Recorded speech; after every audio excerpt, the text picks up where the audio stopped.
ഒരു plan present ചെയ്യാൻ പോലും നിങ്ങൾ തയ്യാറാവുന്നില്ല എന്നുള്ളത് നിങ്ങളുടെ വളർച്ചയെ തടസ്സപ്പെടുത്തുന്നതാണ്. നിങ്ങൾ അത് ചെയ്യാൻ എത്രമാത്രം വൈകുന്നുവോ അത്രത്തോളം നിങ്ങളുടെ അച്ചീവ്മെന്റിന്റെ സമയവുമാണ് വൈകുന്നത്. ആണോ അല്ലയോ? 100 മീറ്റർ ഓടിയെത്തുക എന്ന് പറയുന്നത് ഒരു ട്രാക്കിലൂടെ ഓടുന്നതാണ്. 100 മീറ്റർ ഓടിയെത്തുക എന്ന് പറയുന്നതിന് ആദ്യം സ്റ്റാർട്ടിംഗ് പോയിന്റ് ഉണ്ട്, അതിനൊരു ഫിനിഷിംഗ് പോയിന്റ് ഉണ്ട്, അതിന് അതിൻ്റെതായ ഒരു ട്രാക്കുണ്ട്, പക്ഷെ അത് ഓടിയെത്താൻ എടുക്കുന്ന സമയം നിശ്ചയിക്കപ്പെട്ട ഒരു സമയമുണ്ട്. അത് ഒരു ദിവസം കൊണ്ടും ഓടിയെത്താം. 100 മീറ്റർ ഓടിയെത്തുന്നത് ഒരു ദിവസം കൊണ്ട് ഓടിയെത്താം. അതേ സമയം തന്നെ 10 സെക്കൻഡിലും ഓടിയെത്തി തെളിയിച്ചിട്ടുണ്ട്. ആണോ അല്ലയോ? ആണ്. അപ്പോ ഇവിടെ തെളിയിക്കപ്പെട്ടിട്ടുള്ള കാര്യങ്ങൾ മാത്രമേ നമ്മളും ചെയ്യുന്നുള്ളൂ. അതിന്റെ ഭാഗമായിട്ട്, ഒരു പ്രൊഫഷണലിസത്തിന്റെ ഭാഗമായിട്ട് നമ്മൾ മൂവ് ചെയ്യേണ്ടി വരുമ്പോൾ നമ്മളിൽ വരുത്തേണ്ട ചില മാറ്റങ്ങൾ, നിയമപരമായി ചെയ്യുന്ന മാറ്റങ്ങൾ, നിയമപരമായി വന്നിട്ടുള്ള മാറ്റത്തെ ഉൾക്കൊണ്ട് നമ്മൾ പ്രവർത്തിക്കുമ്പോഴാണ് നമുക്ക് നമ്മുടെ ചുറ്റുപാട് നിൽക്കുന്ന ആളുകളുടെ ഇടയിലെ ലീഡർഷിപ്പ് നമ്മളിലേക്ക് വരുള്ളൂ. ആ ലീഡർഷിപ്പ് വരുന്നത് നമ്മുടെ മാത്രം തീരുമാനമാണ്. അപ്പൊ അതെങ്ങനെയാണ് ആ തീരുമാനം? ഒരു ട്രാൻസ്ഫോർമേഷൻ ഉണ്ടല്ലേ? ആ ട്രാൻസ്ഫോർമേഷൻ എന്ന് പറയുന്നത് എ ചാൻസ് ടു ചേഞ്ച്. അതൊരു ചേഞ്ചിനുള്ള ഒരു അവസരമാണ്, മാറ്റത്തിനുള്ള അവസരമാണ് ഇവിടെ നമുക്കുള്ളത്. ആ അവസരത്തെ എന്ത് ചെയ്യണം? അവസരം കിട്ടിയാൽ എന്ത് ചെയ്യണം? ഉപയോഗിക്കണം. ചില ആളുകൾ പറയും, എനിക്കന്ന് അവസരമൊക്കെ കിട്ടിയതാണ്, എന്നിട്ട് ഉപയോഗിച്ചില്ല, ഞാനത് ശ്രദ്ധിച്ചില്ല, എനിക്കത്രയും വില തോന്നിയില്ല, അല്ലെങ്കിൽ എനിക്കത്രയും വലുതാണെന്ന് തോന്നിയില്ല എന്നുള്ള തരത്തിൽ പറയാറുണ്ട്. പക്ഷേ ആ അവസരത്തെ ഏറ്റെടുത്ത ആളുകൾ ഓരോരുത്തരുടെയും കപ്പാസിറ്റിക്ക് അനുസരിച്ച്, അല്ലെങ്കിൽ ഓരോരുത്തരുടെയും അറിവിനനുസരിച്ച്, ഓരോരുത്തരുടെയും നിലവിലുള്ള യോഗ്യതയ്ക്കനുസരിച്ച് കിട്ടാവുന്ന റിസൾട്ട് ചിലപ്പോ ഡിലേ ആവാം. Success may be delayed but cannot be denied എന്നും. വിജയം ചിലപ്പോൾ വൈകാം, പക്ഷെ അത് നിഷേധിക്കാൻ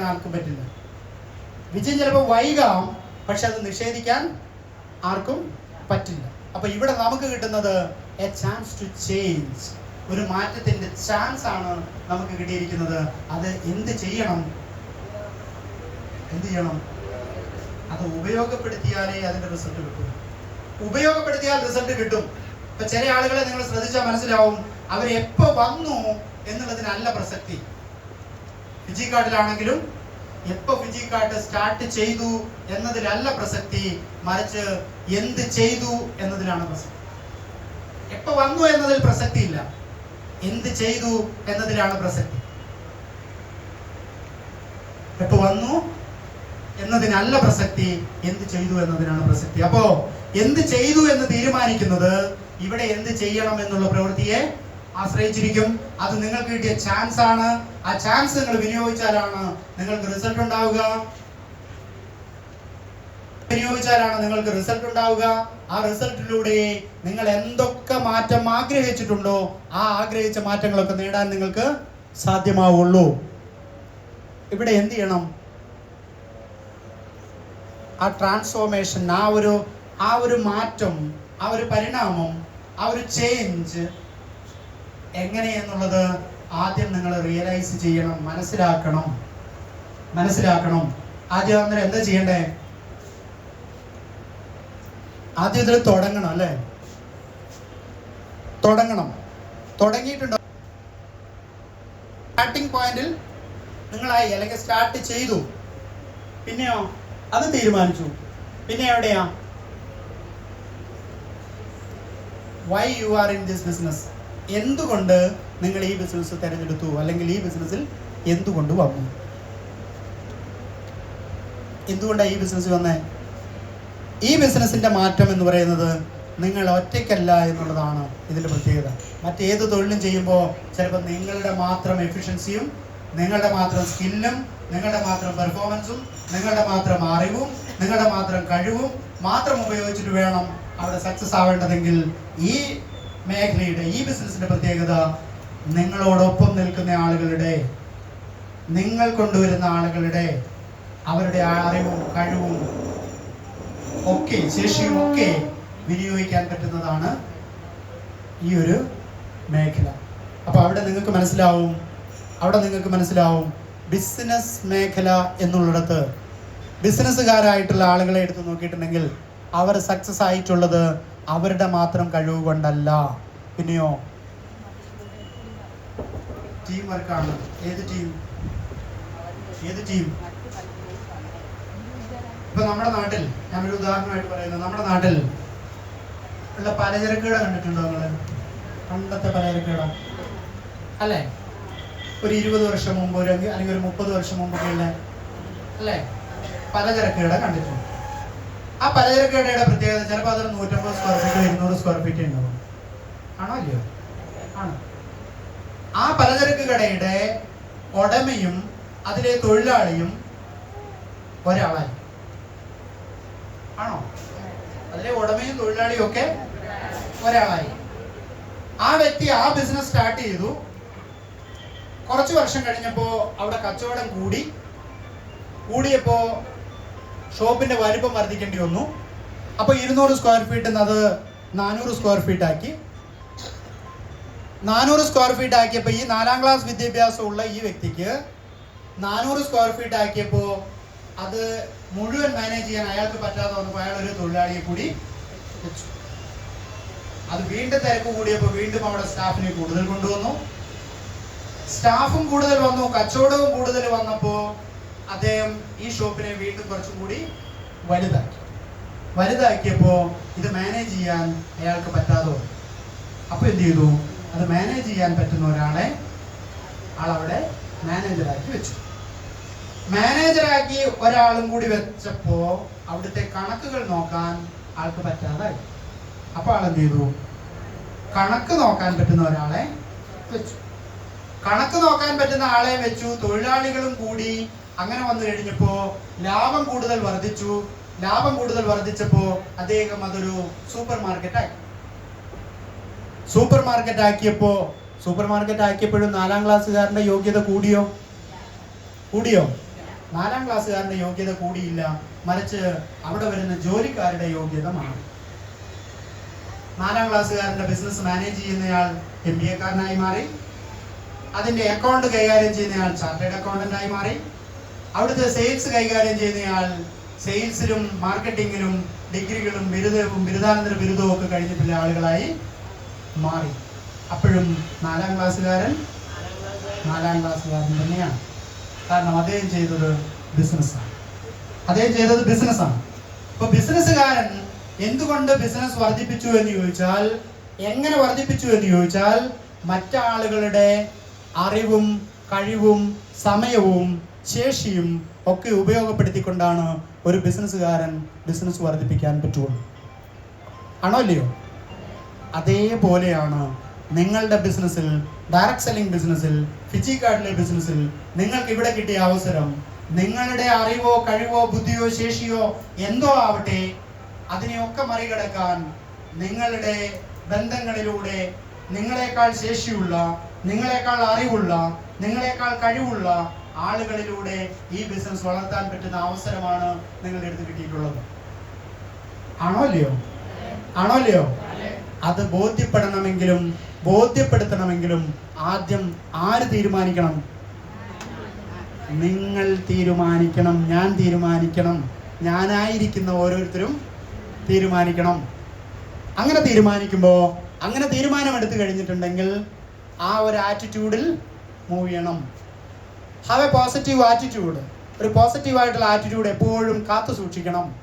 പോസിറ്റീവായ ആറ്റിറ്റ്യൂഡിന്റെ പ്രത്യേകത, എപ്പോഴും പോസിറ്റീവായിട്ടുള്ള ആറ്റിറ്റ്യൂഡിന്റെ കൂടെ അതിന്റെ തൊട്ടു പുറകെ ആരുണ്ടാവും? നെഗറ്റീവ് ഉണ്ടാവും.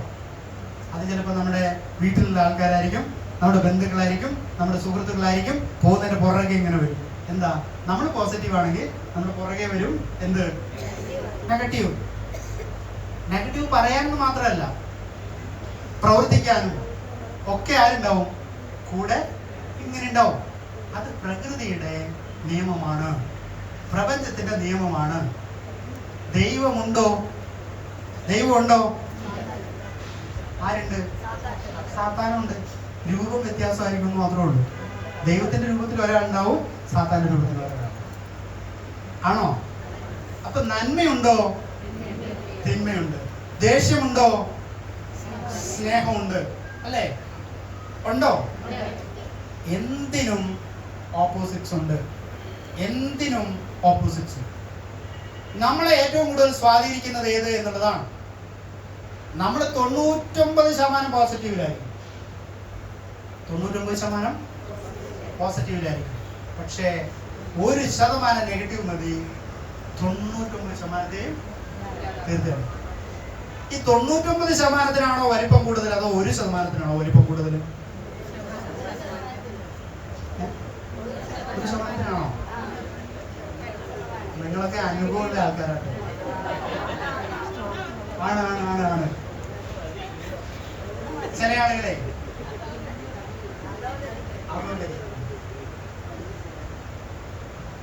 കല്യാണം കഴിച്ചിട്ടുള്ള ആള്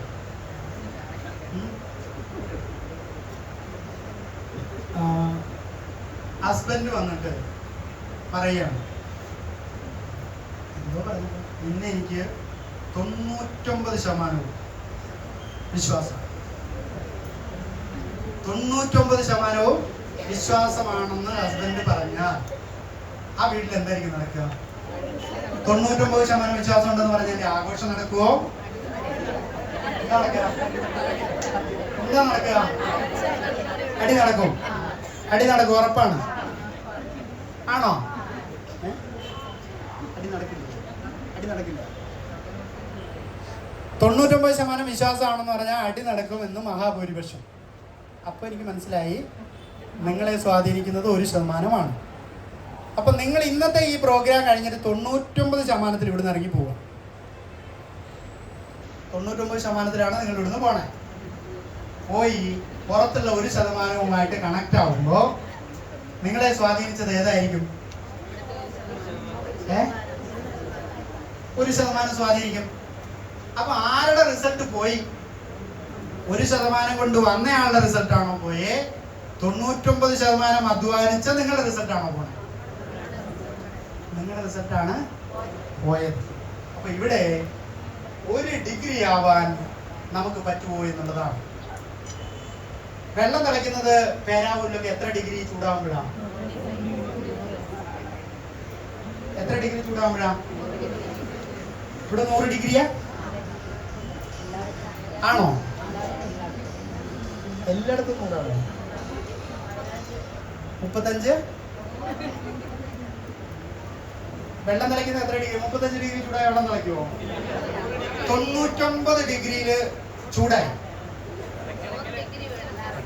ഉറപ്പാണോ? 99 ഡിഗ്രി ചൂടായപ്പോ സ്റ്റൗ ഓഫ് ആക്കി. തിളക്കില്ല. ആ വെള്ളത്തിന് എന്ത് വെള്ളം എന്നാ പറയാ? വാട്ടവെള്ളം അല്ലേ? വാട്ടവെള്ളം. തിളപ്പിച്ചാറിയ വെള്ളം കുടിക്കാൻ പറ്റുമോ? 99 ഡിഗ്രി ചൂടായല്ലോ. 99 ഡിഗ്രി ചൂടായപ്പോ സ്റ്റൗ ഓഫാക്കി. ഓഫാക്കിയിട്ട് ആ വെള്ളം തണുത്തപ്പോ കുടിക്കുന്നത് തിളപ്പിച്ചാറിയ വെള്ളമാണോ? അല്ല. ആ വെള്ളത്തിന് എന്താ പറയാ? വാട്ടർ. അപ്പൊ 99 ഡിഗ്രി ചൂടായിട്ട് നിങ്ങൾ 1 ഡിഗ്രിന്റെ കുറവ്, ആ 1 ഡിഗ്രി എത്ര വലിയ മാറ്റങ്ങൾ ഉണ്ടാക്കുന്നു എന്ന് നിങ്ങൾ ശ്രദ്ധിക്കുക. 99 ഡിഗ്രി ചൂടായി സ്റ്റൗ ഓഫ് ആക്കിയതുപോലെ 99 ഈ നീരാവി ഉപയോഗിച്ച് പ്രവർത്തിക്കുന്ന യന്ത്രങ്ങളൊക്കെ ഇല്ലേ? ഇല്ലേ? അതിനെ കുറിച്ചൊക്കെ സയൻസിലൊക്കെ നമ്മൾ പഠിച്ചിട്ടുണ്ട്. 99 ഡിഗ്രിയിൽ ചൂടായപ്പോൾ ആ എഞ്ചിൻ സ്റ്റോപ്പ് ചെയ്താൽ എന്ത് സംഭവിക്കും? നീരാവി ഉപയോഗിച്ച് പ്രവർത്തിക്കുന്ന യന്ത്രം പ്രവർത്തിക്കുമോ? ഇല്ല. അപ്പൊ 100 ഡിഗ്രി ചൂടാകുമ്പോഴാണ് വെള്ളം തിളയ്ക്കുന്നത്. തിളച്ച വെള്ളത്തിൽ നിന്ന് നീരാവി ഉണ്ടാകുന്നത്. നീരാവി ഉപയോഗിച്ച് പ്രവർത്തിക്കുന്ന യന്ത്രങ്ങളൊക്കെ പ്രവർത്തിക്കുന്നത് 100 ഡിഗ്രിയിൽ ചൂടായപ്പോഴാണ്. നമുക്കിവിടെ 99 ഡിഗ്രിയിലാണ് നിങ്ങൾ നിൽക്കുന്നതെങ്കിലും 1 ഡിഗ്രി ആവാൻ, ആ 1 ഡിഗ്രിയുടെ കുറവ് പരിഹരിക്കാൻ നിങ്ങൾക്ക് പറ്റുമോ ഇല്ലയോ എന്നുള്ളതാണ്. ആ 1 ഡിഗ്രിയുടെ സ്പേസ് മറ്റാരെങ്കിലും ചൂഷണം ചെയ്താൽ നിങ്ങളുടെ ലൈഫിലെ ഫ്യൂച്ചർ മുഴുവനും ആര് കൊണ്ടുപോയി? അവരാണ് കൊണ്ടുപോയി. അപ്പൊ അതുകൊണ്ട് ഹാവ് എ പോസിറ്റീവ് ആറ്റിറ്റ്യൂഡ്. എപ്പോഴും മറ്റുള്ള ആളുകൾ നിങ്ങളെ സ്വാധീനിക്കുമ്പോൾ അത് നിങ്ങൾക്ക് വേണോ വേണ്ടയോ എന്ന് തിരിച്ചറിയാനുള്ള മനസ്സ്, തിരിച്ചറിയാനുള്ള ശേഷി, തിരിച്ചറിയാനുള്ള തീരുമാനം, തിരിച്ചറിഞ്ഞുള്ള തീരുമാനം നിങ്ങൾ എടുക്കേണ്ടതാണ്. ഓക്കെ ആണോ? അതോ നിങ്ങളുടെ 1 ഡിഗ്രി വേറെ ആർക്കെങ്കിലും കൊടുത്തിട്ട് വരുമോ? ഇല്ല. അപ്പൊ അവിടെ എന്ത് വേണം? ആ പോസിറ്റീവ് ആറ്റിറ്റ്യൂഡ് വേണം. പിന്നെന്താ വേണ്ടേ? പോസിറ്റീവ് ആറ്റിറ്റ്യൂഡ് ഉണ്ട്. അവിടെ തന്നെ നിന്നാൽ നിങ്ങളുടെ ലക്ഷ്യത്തിൽ നിന്ന് നിങ്ങൾക്ക് എന്ത് ചെയ്യാൻ പറ്റില്ല? മാറാൻ പറ്റില്ല. Do not divert from your God.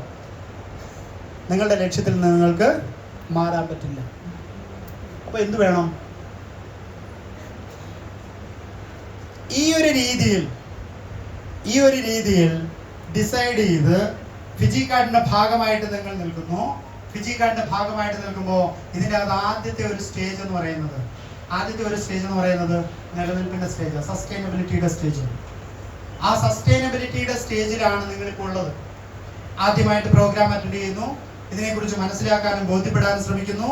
ബോധ്യപ്പെടുന്ന കാര്യങ്ങൾ പ്രാവർത്തികമാക്കാൻ വേണ്ടി ശ്രമിക്കുന്നു. പ്രാവർത്തികമാക്കണം. റെഡിയാണോ? പ്രാവർത്തികമാക്കാൻ റെഡിയാണോ? കോംപ്രമൈസ് ചെയ്യപ്പെടുന്നത് നിങ്ങളുടെ ശീലം കൊണ്ട്, നിങ്ങളുടെ സ്വഭാവം കൊണ്ട് നിങ്ങൾ ഏതെങ്കിലും തരത്തിൽ കോംപ്രമൈസ് ചെയ്യപ്പെടുന്നുണ്ടെങ്കിൽ ആ കോംപ്രമൈസ് ചെയ്യപ്പെടുന്നതിലൂടെ ഇതുവരെ നിങ്ങളുടെ ലൈഫിൽ അനുഭവിച്ചതുപോലെ വീണ്ടും തുടരുന്നതിന് തുല്യം തന്നെയാണ്. അവിടെയാണ് നിങ്ങൾ തീരുമാനമെടുക്കുന്ന നിമിഷം നിങ്ങളുടെ ഇതുവരെയുള്ള ലൈഫിൽ നിന്ന് ഒരു ചേഞ്ച് സ്റ്റാർട്ട് ചെയ്യുന്നത്, ഒരു മാറ്റം സ്റ്റാർട്ട് ചെയ്യുന്നത്. അതാണ് നിങ്ങൾക്ക് നേട്ടമുണ്ടാക്കുന്നത്.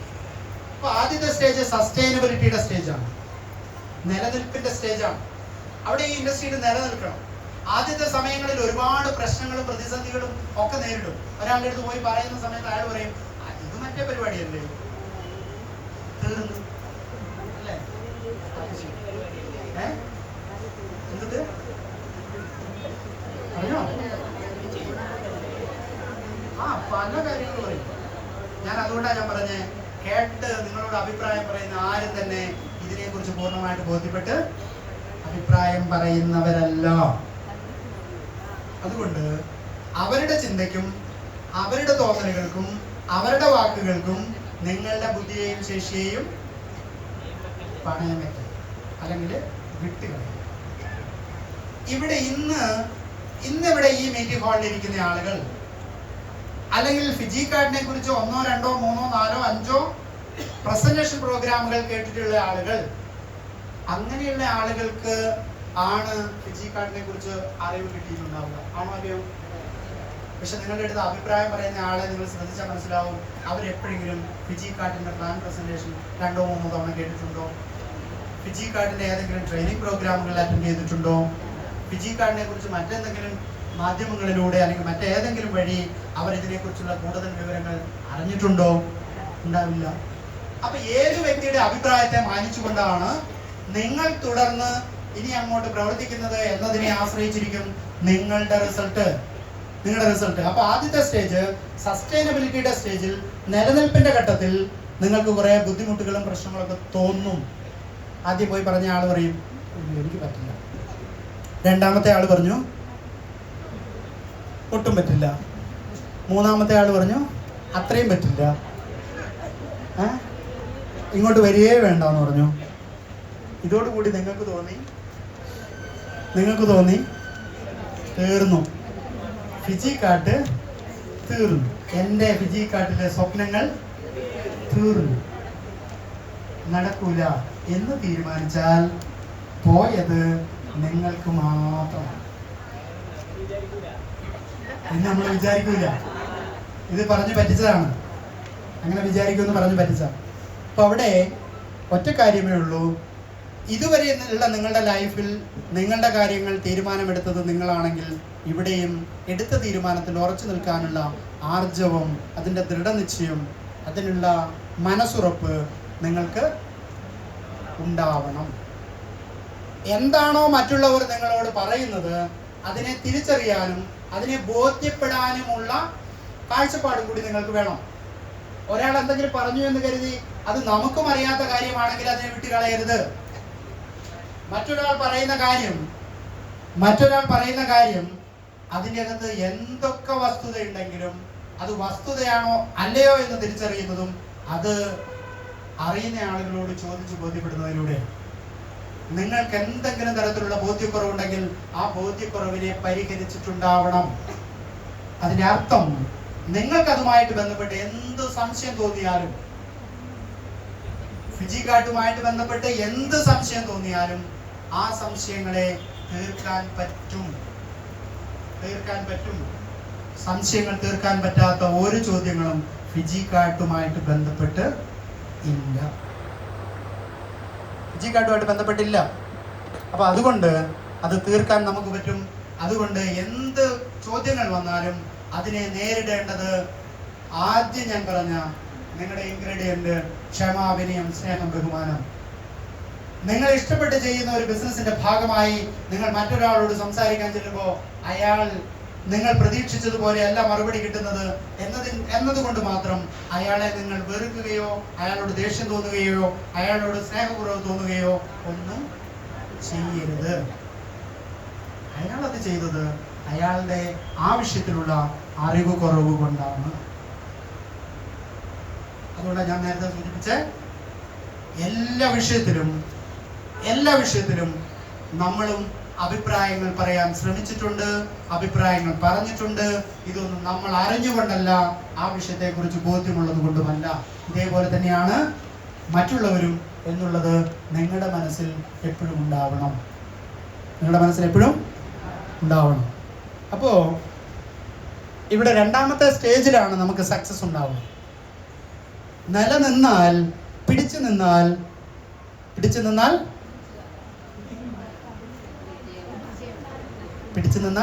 അല്ലേ ഇപ്പോഴത്തെ ഈ ന്യൂട്രൻഡ് അല്ലേ ഇപ്പോഴത്തെ ഏജിലുള്ള ആളുകൾ ഉപയോഗിക്കുന്ന ചില പ്രയോഗങ്ങളുണ്ട്. ന്യൂജൻ ഇടിച്ചിടിച്ച് നിന്നാ പിടിച്ചു കയറാം അല്ലേ? ഇടിച്ചിടിച്ച് നിന്നാ പിടിച്ചു കയറാം എന്നൊക്കെയാണ് ചില ആളുകൾ പറയും. ഇടിച്ചിടിച്ച് നിൽക്കുന്ന പ്രായമൊക്കെ കഴിഞ്ഞു, ഇനി പിടിച്ചു കയറാനുള്ള പ്രായമാണ് എന്ന് പറഞ്ഞാലും ശരിയായിട്ട് നിങ്ങൾക്ക് ക്ഷമയുണ്ടെങ്കിൽ നിങ്ങൾക്ക് സാധ്യമാവുന്നതാണ്. അവിടെ നമുക്ക് സക്സസിന്റെ സ്റ്റേജ്, രണ്ടാമത്തെ സ്റ്റേജ് സക്സസിന്റെ സ്റ്റേജിലേക്ക് മൂവ് ചെയ്യാൻ പറ്റൂ. സക്സസിന്റെ സ്റ്റേജിലായി കഴിഞ്ഞിട്ടുണ്ടെങ്കിൽ നിങ്ങൾക്ക് ഇവിടെ നമുക്ക് ഇപ്പോൾ ഒന്നുള്ളത് ബേസിക് ആയിട്ടുള്ള ആളുകൾക്കുള്ള ട്രെയിനിങ് ആണ് ഇവിടെ ഇന്ന് നമുക്കുള്ളത്. ലീഡർഷിപ്പിലേക്ക് മാറുന്തോറും, നമ്മുടെ റാങ്കുകൾ മാറുന്തോറും ട്രെയിനിങ്ങുകളുടെ രീതികളും മാറും. നിങ്ങളുള്ള ലീഡർഷിപ്പിനെ ഡെവലപ്പ് ചെയ്യുന്നതിന് ആവശ്യമായിട്ടുള്ള എല്ലാ തരത്തിലുള്ള ട്രെയിനിങ്ങുകളും ഡിജിറ്റൽ അക്കാദമിയുടെ ഭാഗമായിട്ടുണ്ട്. പ്ലാൻ പ്രസന്റേഷൻ കേൾക്കുമ്പോൾ അതിൻ്റെ അകത്തുള്ള ഒരു സ്ലൈഡ് തന്നെയുണ്ട്. എന്ത്? ഡിജിറ്റൽ അക്കാദമി നിങ്ങളെ മോൾഡ് ചെയ്യും. സൗമ്യ ഇവിടെ പറഞ്ഞു, ഞാൻ കുറെ വർഷങ്ങളായിട്ട് ഉള്ളതിൽ പ്രോഗ്രാമുകൾ നമ്മൾ ചെയ്യുമെങ്കിലും പക്ഷെ കുറച്ച് വർഷങ്ങളായിട്ട് നമുക്ക് ലീഡർഷിപ്പിലുള്ള ആളുകളൊക്കെ ഏറ്റെടുത്ത് മാത്രം ചെയ്തു കൊണ്ടുപോകുന്ന പ്രോഗ്രാമുകൾക്കപ്പുറം ഡിജിറ്റൽ അക്കാദമിയെ ബ്രാൻഡ് ചെയ്തുകൂടി മറ്റാളുകളിലേക്ക് എത്തിക്കുന്ന ഒരു ദൗത്യം ഇപ്പോഴാണ് നമ്മൾ ഏറ്റെടുത്തിട്ടുള്ളത്. അപ്പൊ അതുകൊണ്ട് ഡിജിറ്റൽ അക്കാദമി നിങ്ങളെ ഡെവലപ്പ് ചെയ്യുമെന്ന് പറഞ്ഞാൽ അതിനനുസരിച്ചുള്ള മോൾഡിംഗ് മൊഡ്യൂൾസ് നമുക്ക് ഉണ്ട്. ഒരു സാധാരണ വ്യക്തിയെ ബിസിനസ് ചെയ്യുന്ന ബേസിക് ലെവലിൽ നിന്ന് ഡെവലപ്പ് ചെയ്ത് കഴിഞ്ഞാൽ പിന്നീട് ഓരോ റാങ്ക് മാറുന്തോറും ഓരോ വ്യക്തിയുടെയും ഉത്തരവാദിത്തം മാറും, ഓരോ വ്യക്തിയുടെയും പെർഫോമൻസ് മാറും. ഉത്തരവാദിത്വവും പെർഫോമൻസും മാറുന്നതിനനുസരിച്ച് അവര് അപ്ഗ്രേഡഡ് ആയിട്ടില്ല എങ്കിൽ അവർ പിന്തള്ളപ്പെടും. അപ്പൊ അപ്ഗ്രേഡ് ആവാൻ വേണ്ടുന്നത് എവിടെ നിന്ന് കിട്ടും? കമ്പനിയിൽ നിന്ന് കിട്ടും, ഡിജിറ്റൽ അക്കാദമിയിലൂടെ കിട്ടും. അത് റാങ്ക് ബേസ്ഡ് ആയിട്ടുള്ള ട്രെയിനിങ്ങുകളുണ്ട്. അപ്പൊ ആദ്യത്തെ റാങ്കിൽ ഒരു sales representative, sales executive, sales development executive, sales manager തുടങ്ങിയിട്ടുള്ള റാങ്കുകളിൽ നമുക്ക് ബേസിക് ട്രെയിനിങ്ങുകൾ, ബിസിനസ് എങ്ങനെ ചെയ്യാം, എങ്ങനെ സെയിൽസ് എടുക്കാം, എങ്ങനെ സെയിൽസ് ക്ലോസ് ചെയ്യാം, എങ്ങനെ അതിന്റെ ബേസിക് ആയിട്ടുള്ള സ്റ്റെപ്പുകൾ പ്രിപ്പയർ ചെയ്യാം എന്നുള്ളതാണ് ട്രെയിനിങ് എങ്കിൽ പിന്നീടുള്ള റാങ്കുകളിലേക്ക് മാറുന്തോറും ടീമിനെ എങ്ങനെ മാനേജ് ചെയ്യാം, ടീമിൻ്റെ ഉള്ളിൽ എങ്ങനെയുള്ള പ്രശ്നങ്ങളെ നമുക്ക് പരിഹരിക്കാൻ പറ്റും എന്നുള്ളതൊക്കെയുള്ള ട്രെയിനിങ്ങുകളും ബാക്കിയുള്ള കാര്യങ്ങൾ ഓരോ റാങ്കിലും വ്യത്യസ്തമായിട്ട് ഉണ്ട്. അതിലൂടെയാണ് നിങ്ങളുടെ കഴിവിനെ പോളിഷ് ചെയ്ത് മികച്ചതാക്കി മാറ്റാൻ പറ്റും. നിങ്ങൾക്കറിയാം, സ്വർണം ഒരിക്കലും കുഴിച്ചെടുക്കുന്ന രൂപത്തിൽ നമ്മൾ ഉപയോഗിക്കാറില്ല. സ്വർണം വിലയുള്ളതാണ് അല്ലേ? നിങ്ങളുടെ അടുത്തൊക്കെ സ്വർണ്ണമുണ്ട്. പക്ഷെ സ്വർണം ആരെങ്കിലും കുഴിച്ചെടുക്കുന്ന അതേ രൂപത്തിൽ ഉപയോഗിക്കാറുണ്ടോ?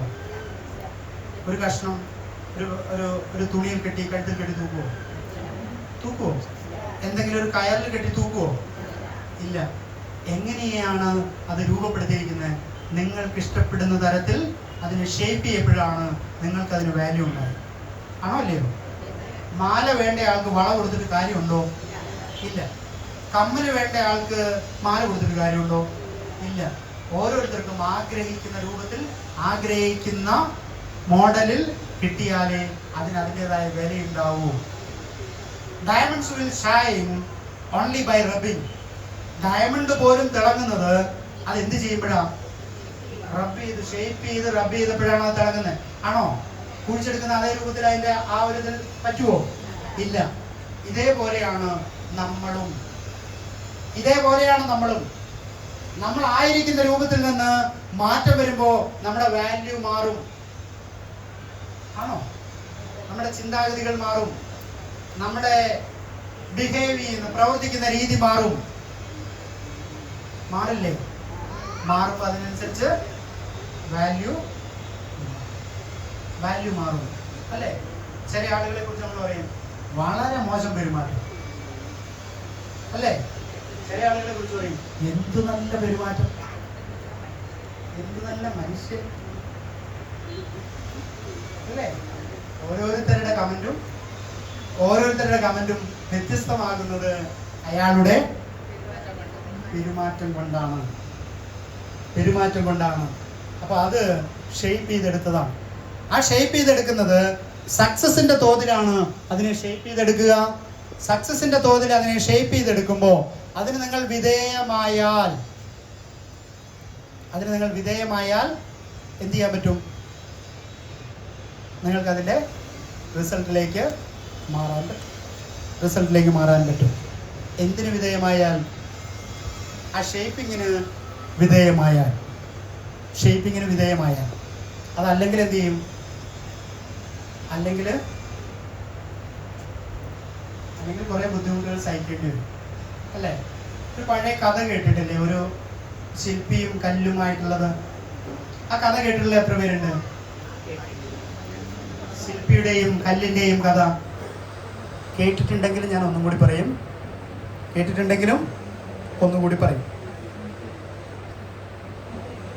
ഒരു ശില്പി ഒരു ദേശാടനത്തിന്റെ ഭാഗമായിട്ട് ഒരു നാട്ടിലൂടെ സഞ്ചരിക്കും. ഇങ്ങനെ സഞ്ചരിച്ചു പോകുന്ന സമയത്ത് അദ്ദേഹം ഒരു സ്ഥലത്തെത്തിയപ്പോൾ 2 കല്ലുകൾ കിടക്കുന്നുണ്ട്. ആ കല്ല് കിടക്കുന്ന കണ്ടു കഴിഞ്ഞപ്പോൾ ആ ശില്പി പോയിട്ട് ആദ്യത്തെ കല്ലിനോട് ചോദിച്ചു, ഇവിടുത്തെ കല്ല് സംസാരിക്കും കേട്ടോ.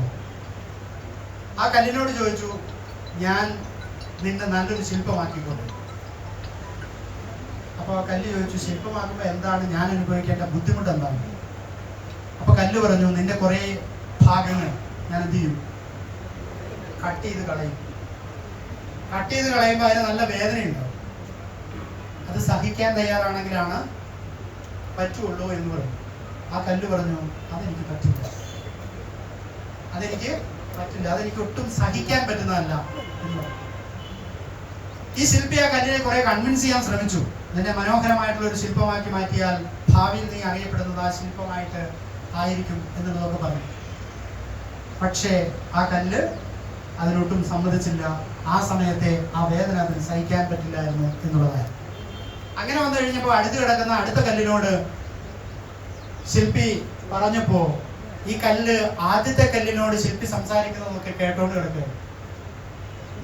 അപ്പൊ ആ കല്ല് പറഞ്ഞു, കുഴപ്പമില്ല, ഞാൻ തയ്യാറാണ്. അങ്ങനെ ഈ രണ്ടാമത്തെ കല്ലിനെ ശില്പി മനോഹരമായിട്ടുള്ള ഒരു ശില്പമാക്കി മാറ്റി. ആ ശില്പമാക്കി മാറ്റി ആ കല്ലിനെ എന്ത് ചെയ്തു? അവിടെ ആ ഒരു മരച്ചുവട്ടിൽ വെച്ചിട്ട് ശില്പി നടന്നുപോയി. ശില്പിയുടെ ദൗത്യം അതോടുകൂടി തീർന്നു. ശില്പി ഒരു കല്ല് കണ്ടു, അതിനൊരു ശില്പമാക്കി വെച്ചു, ആ ദൗത്യം കഴിഞ്ഞു, ശില്പി ആ വഴി പോയി. കുറച്ച് നാളുകൾക്ക് ശേഷം അതിലെ ഒരു സന്യാസി ആ വഴി നടന്നു വരികയാണ്. സന്യാസി നടന്നു വരുന്ന കണ്ടപ്പോൾ വന്നപ്പോൾ ആ സന്യാസിന്റെ ഈ മരച്ചുവട്ടിൽ ഒരു ശില്പം ഇരിക്കുന്ന കാണും.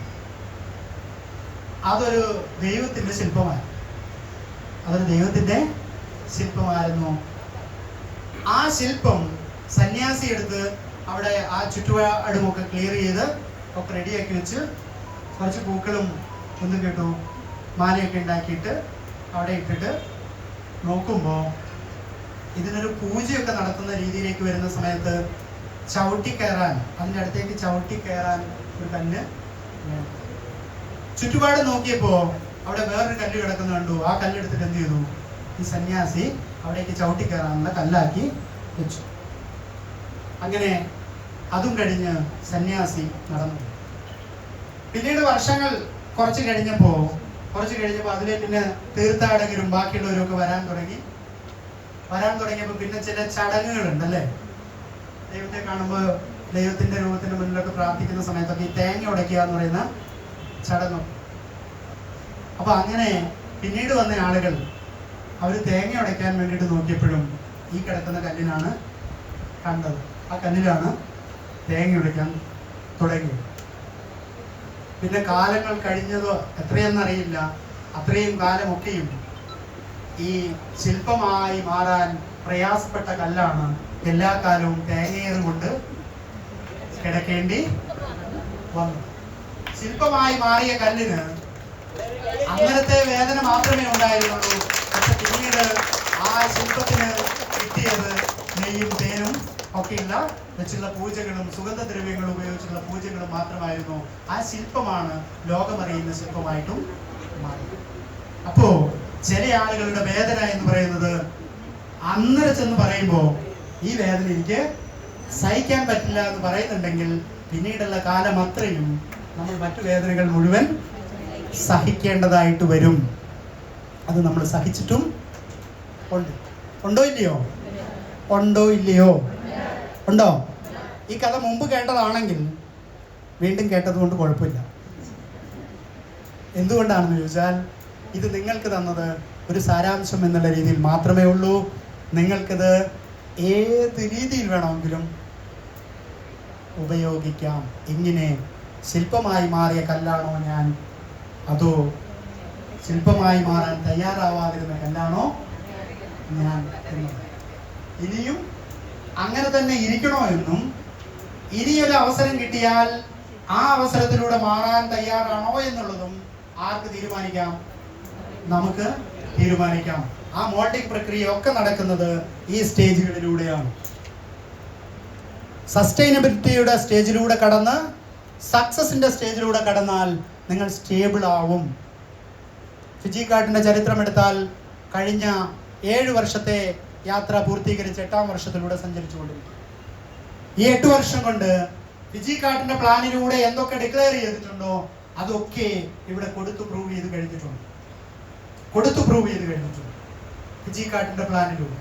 അപ്പൊ ഇവിടെ പ്രൂവ് ചെയ്യപ്പെട്ട, തെളിയിക്കപ്പെട്ട കാര്യങ്ങൾ മാത്രമേ ഇവിടെ പ്രതിപാദിക്കുന്നുള്ളൂ.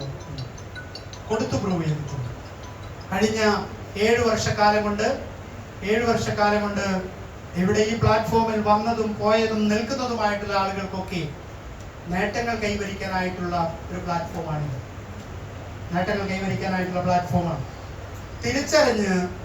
തിരിച്ചറിഞ്ഞ് പോയിട്ടുള്ള ആളുകളാണെങ്കിൽ പോലും അവർക്കും എന്ത് കൊടുത്തിട്ടുണ്ട്?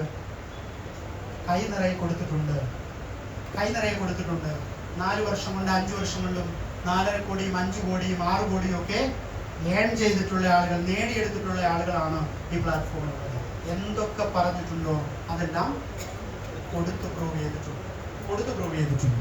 പിന്നെ സക്സസ്ഫുൾ ആകുന്ന ഏത് മേഖലയെ സംബന്ധിച്ചെടുത്ത് നോക്കിയിട്ടുണ്ടെങ്കിലും അതിൻ്റെ അകത്ത് പരീക്ഷണങ്ങൾ നടക്കും. ആ പരീക്ഷണത്തിന്റെ ഭാഗം 2 റിസൾട്ടാണ്. ഒന്ന്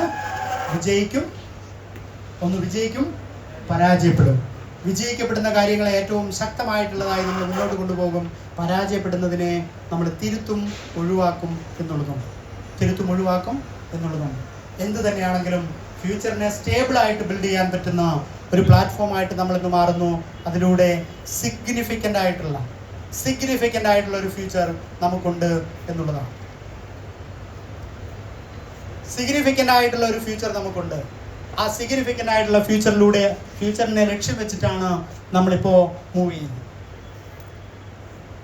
ഇവിടെ ഈ ഒരു ഇൻഡസ്ട്രിയിൽ നിൽക്കുമ്പോൾ നമുക്ക് പ്രധാനമായിട്ടും പറയാൻ പറ്റുന്ന ഒരു സ്ലോഗൻ എന്ന് പറയുന്നത്, ഇതിൽ വലിയ കാര്യങ്ങളൊന്നുമില്ല. ഞാനിപ്പോൾ ഇത്രയും പറഞ്ഞു വന്നപ്പോൾ നിങ്ങൾക്ക് തോന്നിയിട്ടുണ്ടാവും, ഇവിടെ വിജയിക്കണമെങ്കിൽ ഇനി ഒരുപാട് പഠിച്ചതോ കഷ്ടപ്പെട്ടിട്ടാണ്, ഇനിയും ഇതേപോലെ കഷ്ടപ്പെട്ട് പഠിച്ചിട്ടൊന്നുമുള്ള നേട്ടങ്ങളൊന്നും എന്നെ കൊണ്ട് പറ്റില്ല, അല്ലേ? ചില സ്റ്റേറ്റ്മെന്റ് പറയാറില്ലേ, ചില ആളുകൾ പറയാറില്ലേ, കഷ്ടപ്പെട്ട സുഖത്തേക്കാൾ നല്ലത് സുഖപ്പെട്ട കഷ്ടപ്പാടാണെന്ന്. അങ്ങനെ കേട്ടിട്ടുണ്ടോ? കഷ്ടപ്പെട്ട് കിട്ടുന്ന സുഖത്തേക്കാൾ നല്ലത് സുഖപ്പെട്ട കഷ്ടപ്പാടാണെന്ന് കേട്ടിട്ടില്ലേ? കാരണം ഇപ്പൊ നമുക്കുള്ള കഷ്ടപ്പാടിനൊരു സുഖമുണ്ട്. അപ്പൊ ഇനി കഷ്ടപ്പെട്ട് കിട്ടുന്ന സുഖത്തേക്കാൾ നല്ലത് ഇപ്പൊ ഈ പോകുന്ന ഒരു കഷ്ടപ്പാടിലുള്ള സുഖമില്ലേ, അതാണ് നല്ലത് എന്ന് പറയാറുണ്ട്. പക്ഷെ ചില സമയത്ത് നമ്മുടെ കയ്യിൽ നിന്ന് പോകും. അപ്പൊ അതുകൊണ്ട് നമുക്ക് ഇവിടെയുള്ള സ്ലോഗൻ ഇത്രയേ ഉള്ളൂ, കിസ് ആൻഡ് ഐ എന്നുള്ളതാണ് ഈ ബിസിനസ്സിലെ നമ്മുടെ സക്സസ് മന്ത്രം എന്ന് പറയുന്നത്. ഇതിന്റെ വഴി എന്ന് പറയുന്നത് ഇത്രയേ ഉള്ളൂ, KISS and I. KISS and I എന്ന് പറയുന്നത് എന്താ? Keep it short and simple and imitable. ലളിതമായിട്ടും സുതാര്യമായും ഇമിറ്റേറ്റ് ചെയ്യാൻ പറ്റുന്നത് മാത്രമേ ഇവിടെ. കാരണം എന്താ? ഇവിടെ ഞാൻ പറഞ്ഞു, സ്കൂൾ വിദ്യാഭ്യാസം മാത്രമുള്ള ആളുകളിൽ തുടങ്ങി സിവിൽ സർവീസ് കഴിഞ്ഞ ആളുകൾ വരെ നമ്മുടെ പ്ലാറ്റ്ഫോമിൽ. പക്ഷെ നമ്മുടെ പ്ലാറ്റ്ഫോമിൽ ഈ എല്ലാ തരം ആളുകളും സക്സസ് ആയിട്ടുണ്ടെങ്കിൽ എല്ലാവർക്കും മനസ്സിലാവുന്നതാണ് ഇവിടുത്തെ രീതികളും ഇവിടുത്തെ വിജയമന്ത്രങ്ങളും ഇവിടുത്തെ സിസ്റ്റവും ഒക്കെ എല്ലാവർക്കും ബോധ്യപ്പെടുന്നതാണ്. അപ്പൊ അതുകൊണ്ട് keep it short and simple to understand the people and imitable എന്നുള്ളതാണ് നമ്മുടെ സ്ലോഗൻ. നമ്മുടെ രീതി അതാണ്. എങ്ങനെ? Keep it short and simple to understand the people and imitable. നിങ്ങൾ സക്സസ് ആവുന്നതും ഏറ്റവും ലളിതമായും സുതാര്യമായും മറ്റാളുകൾക്ക് മനസ്സിലാവുന്ന രീതിയിൽ എന്ത് ചെയ്യണം? മറ്റാളുകൾക്ക് മനസ്സിലാവുന്ന രീതിയിലും ബോധ്യപ്പെടുന്ന രീതിയിലും പറഞ്ഞു കൊടുക്കാൻ നിങ്ങൾ ശ്രമിച്ചാൽ മതി. വലിയ PhD തീസിസ് ഒന്നും ഇതിനകത്ത് ആവശ്യമില്ല. ഫിസിക്കലിൽ സക്സസ് ആവാൻ ഞാൻ ഇനി എന്തെങ്കിലും പുതിയ സാധനങ്ങൾ കണ്ടെത്തേണ്ടതുണ്ടോ എന്ന് ചോദിച്ചാൽ എന്തില്ല, കണ്ടെത്തേണ്ടതില്ല. നിങ്ങൾ അതിന്റെ പുറകെ പോകട്ടെ, കണ്ടെത്താൻ പോകണ്ട. ഇവിടെ ഓൾറെഡി പ്രൂവ്ഡ് ആയ ഒരു റൂട്ട് ഉണ്ട്. ഇവിടുന്ന് നിങ്ങൾക്ക് ഇപ്പൊ കണ്ണൂർ പോകണം. ഇന്ന് കണ്ണൂർ പോകണം. കണ്ണൂർ പോകാൻ നിങ്ങൾ പുതിയൊരു വഴി കണ്ടെത്തി പോകേണ്ടതുണ്ടോ? ഇല്ല. എന്തുകൊണ്ടാ? നേരെ വഴി കിടപ്പുണ്ട്. സക്സസ്ഫുൾ ആയിട്ട് വർഷങ്ങളായിട്ട് ആളുകൾ പോയിക്കൊണ്ടിരിക്കുന്ന വഴിയുണ്ട്. നിങ്ങൾ ഏത് മാധ്യമം തിരഞ്ഞെടുക്കണം എന്ന് മാത്രമേ ഉള്ളൂ. സൈക്കിൾ വേണോ, ബൈക്ക് വേണോ, കാറ് വേണോ, ബസ് വേണോ, ട്രെയിൻ വേണോ, ഏതിന് പോകണം എന്നുള്ളത് നിങ്ങൾ തിരഞ്ഞെടുത്താൽ മാത്രം മതി. റൂട്ടുണ്ട്. പക്ഷേ ഒരു 1940-50 കാലയളവിലൊക്കെയാണ് ഈ വഴി പോകേണ്ടത് എന്ന് തീരുമാനിച്ചാൽ നടക്കുമായിരുന്നോ? ഇല്ല. അന്ന് വഴി ഇല്ലായിരുന്നു. വഴിയില്ലാത്ത സ്ഥലത്തു കൂടി വഴി വെട്ടിത്തെളിച്ച് വഴി കണ്ടെത്തി വഴിയെ നടന്ന് പ്രൂവ് ചെയ്ത ആളുകളുടെ പിന്തുടർന്നാണ് ഇന്ന് നമ്മൾ പലരും ആ വഴിക്ക് പോകുന്നത്. ഇതേപോലെയാണ് സക്സസ്ഫുൾ ആയിട്ടുള്ള ഒരു റൂട്ട് നമ്മുടെ മുന്നിലുണ്ട് എങ്കിൽ ആ റൂട്ടിലൂടെ സഞ്ചരിച്ചാൽ മതി. നമ്മൾക്ക് ഏറ്റവും എളുപ്പത്തിൽ ആ ഡെസ്റ്റിനേഷനിലേക്ക് നമുക്ക് എത്താൻ പറ്റും. അതിന്റെ സ്ലോഗനാണ് keep it short and simple to understand the people and imitable എന്ന് പറയുന്നത്. മറ്റാളുകൾക്ക് പിന്തുടരാൻ പറ്റുന്ന മാർഗത്തിൽ നമ്മൾ ഫോളോ ചെയ്താൽ മതി എന്നുണ്ട്.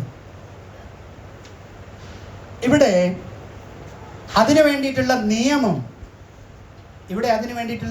എന്താണ്? വിജയിക്കാൻ വേണ്ടിയിട്ടുള്ള നിയമത്തിന്റെ സ്പെല്ലിംഗ് ഇതല്ലേ? LAW, ലോ, നിയമം. വിജയിക്കാൻ വേണ്ടിയിട്ടുള്ള നിയമം എന്ന് പറയുന്നത് എന്തുകൊണ്ട് ഇവിടെ എല്ലാ തരം ആളുകളും വിജയിക്കുന്നു? ഈ നിയമം എന്ന് പറയുന്നത് അഡ്വക്കേറ്റ്സിന് മാത്രം അവകാശപ്പെട്ടതാണോ? അല്ല, നമ്മുടെ ജീവിതത്തിന്റെ ഒരു നിയമമുണ്ട് അല്ലേ? ജീവിതത്തിന്റെ ഒരു നിയമമുണ്ട്. ആ ജീവിതത്തിന്റെ നിയമത്തിൽ നമ്മുടെ നിയമം ഇത്രയേ ഉള്ളൂ. എൽ എന്ന് പറഞ്ഞാൽ ലുക്സ്. ലുക്സ് എന്ന് പറഞ്ഞാൽ നോക്കുക, കാണുക, വീക്ഷിക്കുക അല്ലേ? നമ്മുടെ കാഴ്ച, നമ്മുടെ വീക്ഷണം, നമ്മൾ എങ്ങനെ നോക്കുന്നു, എങ്ങനെ കാണുന്നു, എങ്ങനെ വീക്ഷിക്കുന്നു എന്നതാണ് നിയമത്തിന്റെ ഒന്നാമത്തെ കാര്യം. വിജയിച്ച ആളുകൾ എങ്ങനെയാണ് വിജയിച്ചത് എന്ന് നോക്കുക, കാണുക, വീക്ഷിക്കുക. പറ്റുമോ? എല്ലാവർക്കും പറ്റുമോ? നോക്കാനും കാണാനും വീക്ഷിക്കാനും എല്ലാവർക്കും പറ്റുമോ? ഫുഡ് കഴിക്കാൻ സമയമായോ? ഉറക്കം വരുന്നുണ്ടോ? ഹൃദയത്തിന്റെ ലൈഫ്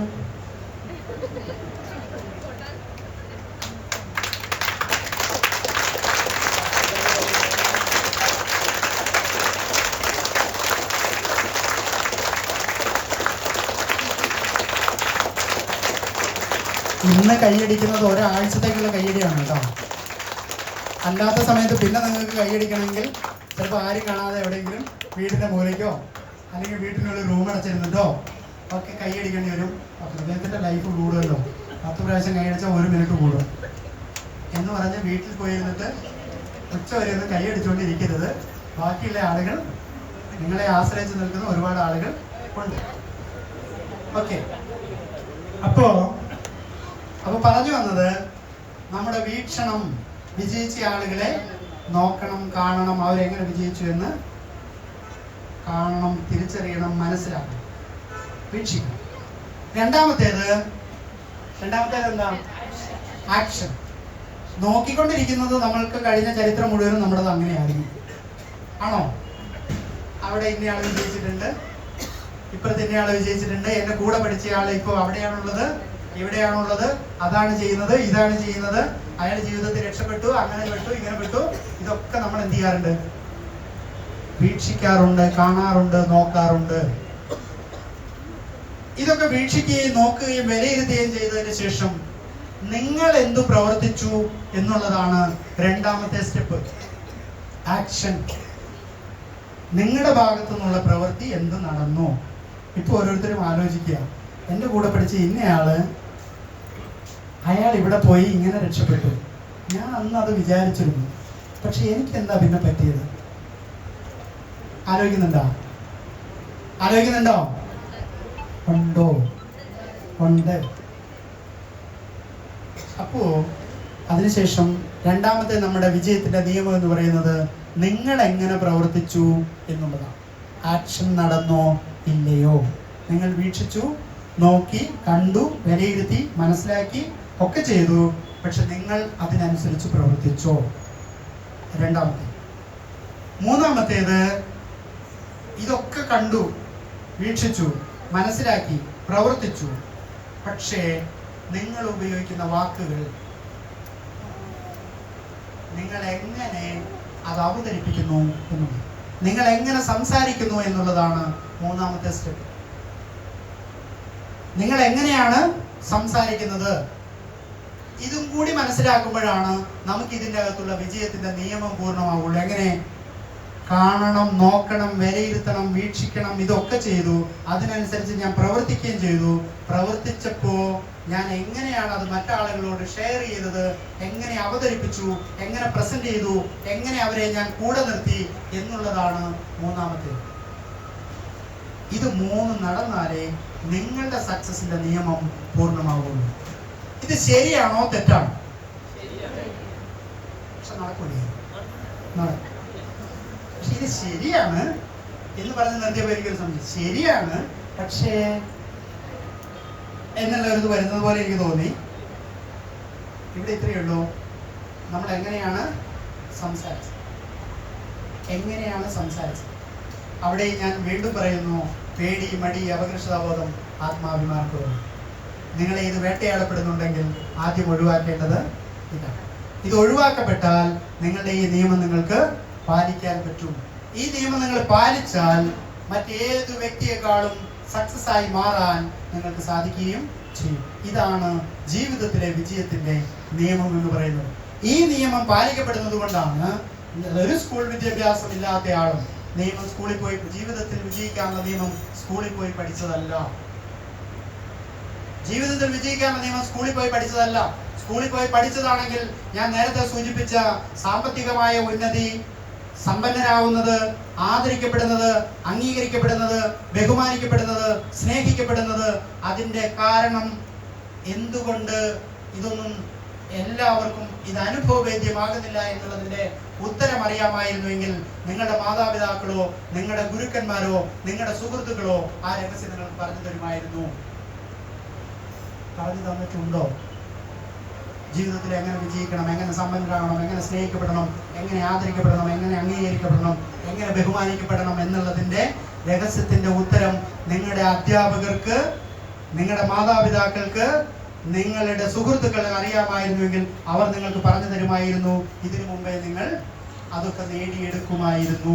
അത് അവർക്ക് അറിയാതിരുന്നത് കൊണ്ട് നിങ്ങൾക്ക് പറഞ്ഞു തന്നില്ല. അപ്പൊ ഇവിടെ വിജയത്തിന്റെ നിയമം നമ്മൾ പഠിക്കുന്നത് ഈ നിയമമാണ്. ജീവിതത്തോടുള്ള വീക്ഷണവും ജീവിതത്തോടുള്ള കാഴ്ചപ്പാട്, അതിനനുസരിച്ചുള്ള പ്രവൃത്തി, അതിനനുസരിച്ച് എങ്ങനെ സംസാരിക്കണമെന്ന് നമ്മളെ രൂപാന്തരപ്പെടുത്തുന്നതിലൂടെയാണ് വിജയിക്കാൻ നമുക്ക് സാധ്യമാവുള്ളൂ. അതുകൊണ്ടാണ് ലോകമറിയുന്ന കച്ചവടക്കാരനായി 4ാം ക്ലാസ്സുകാരൻ മാറുമ്പോഴും 4ാം ക്ലാസ്സുകാരന്റെ സ്ഥാപനത്തിൽ ജോലി ചെയ്യുന്ന ഒരാളായി UK യിൽ നിന്നോ US ൽ നിന്നോ MBA എടുത്തയാള് അതിന്റെ GM ജനറൽ മാനേജറായി മാറുന്നതും, ചാർട്ടേഡ് അക്കൗണ്ടന്റ് ഏതെങ്കിലും ഉന്നതമായ സർവകലാശാലയിൽ നിന്ന് ചാർട്ടേഡ് അക്കൗണ്ടൻസി കഴിഞ്ഞയാള് അതിന്റെ കണക്ക് നോക്കാനാവുന്നതും ഒക്കെ ഇതെങ്ങനെ എന്നുള്ളതിന്റെ ഈ നിയമം 4ാം ക്ലാസ്സുകാരൻ അറിയാവുന്നതുകൊണ്ടാണ്. ഇവിടെ നമുക്കും ഇത് സാധ്യമാണ്. നമുക്കും ഇത് സാധ്യമാണ്. ആര് തീരുമാനമെടുത്താൽ ഞാൻ അല്ലെങ്കിൽ സ്വയം തീരുമാനമെടുത്താൽ ഇത് സാധ്യമാണ്. ഇത് സാധ്യമാണ്. അപ്പൊ അവിടെ നിങ്ങൾക്ക് ശേഷിയുണ്ട് എന്നുള്ളത് നിങ്ങളൊന്ന് നോട്ട് ചെയ്യണം. നിങ്ങൾക്കതിനുള്ള ശേഷിയുണ്ടോ? നിങ്ങൾക്കതിനുള്ള ശേഷിയുണ്ടോ എന്ന് നോട്ട് ചെയ്യണം. അടുത്തോ?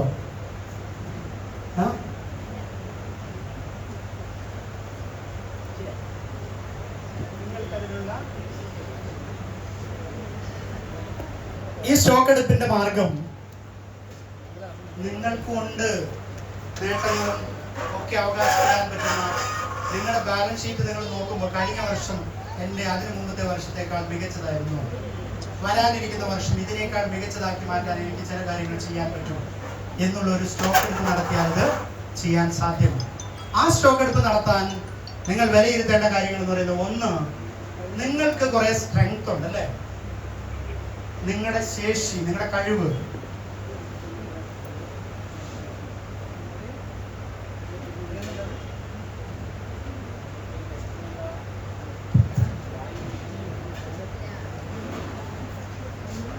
വിശക്കുന്നുണ്ടോ? ആർക്കൊക്കെ വിശക്കണേ?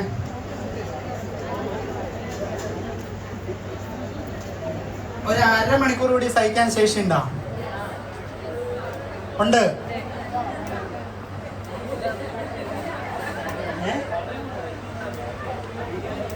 ഷുഗറിന്റെ ഗുളിക കഴിക്കണം. എത്ര മണിക്ക് കഴിച്ചോണ്ട് ക്ഷീണമുണ്ട്? ഇപ്പൊ തന്നെ കഴിക്കണോ? 1/2 മണിക്കൂർ കൊണ്ട് മതിയോ? ഇപ്പൊ തന്നെ കഴിക്കണോ? ഇപ്പൊ തന്നെ കഴിക്കേണ്ട എത്ര പേരുണ്ട്?